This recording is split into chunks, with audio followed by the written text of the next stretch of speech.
We're announcing new steps to strengthen oversight of energy markets. Things that we can do administratively, we are doing. And I call on Congress to pass a package of measures to crack down on illegal activity and hold accountable those who manipulate the market for private gain at the expense of millions of working families.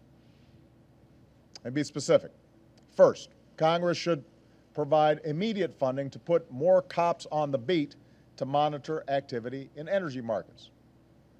This funding would also upgrade technology so that our surveillance and enforcement officers aren't hamstrung by older and less sophisticated tools than the ones that traders are using. Second, Congress should increase the civil and criminal penalties for illegal energy market manipulation and other illegal activities. So my plan would toughen key financial penalties tenfold and impose these penalties not just per violation, but for every day a violation occurs. Third, Congress should give the agency responsible for overseeing oil markets new authority to protect against volatility and excess speculation by making sure that traders can post appropriate margins, which simply means that they actually have the money to make good on their trades. None of these steps by themselves will bring gas prices down overnight.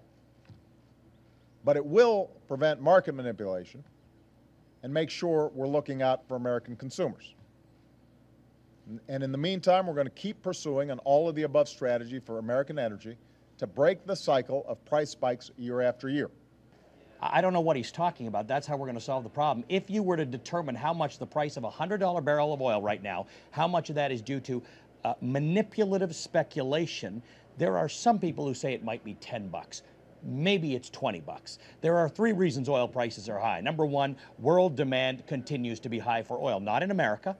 Our demand for oil is actually lower. We are still 5% of the world's population. We still consume about 20 to 25% of the world's oil, but our demand is flattening out. It's China, it's India, it's places like that. World demand is growing. People who produce oil, countries and companies, manage their output so that oil prices stay high enough that they make a lot of money, like about 100 bucks, not so high that people say, I'm going to use less oil. So that, the OPEC and the Saudis have sort of decided that 100 bucks a barrel is about where that works. And we export a whole lot of our gasoline now in the United States because we get more money. Companies that make gasoline get more money for selling it in other places because gasoline is more expensive almost everywhere else in the world than it is in the United States. So while I applaud the idea that the president said that manipulators shouldn't have better tools than the regulators have, absolutely I get that.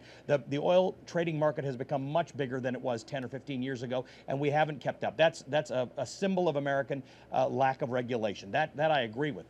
He wants to increase the amount that you have to put down when you buy oil, the margin, increasing the margin. That might have some effect because, Kira, if you want to buy General Electric stock, you have to put down all the money it takes to buy that General Electric stock, 100 shares or whatever you want to buy. When you buy oil futures, you don't put down all that money. You put down a very, very small percentage of it, which makes you bet more, which creates more volatility. But in the end, that speculative part of the oil price is a very bumpy, jagged, and somewhat disconnected line to the price that we pay at the pump. But isn't it? It's not got nothing to do with it, but for the president to walk away and say, that's how we solve the problem, but I would have to say, if I were those political people, I would say, almost pants on fire.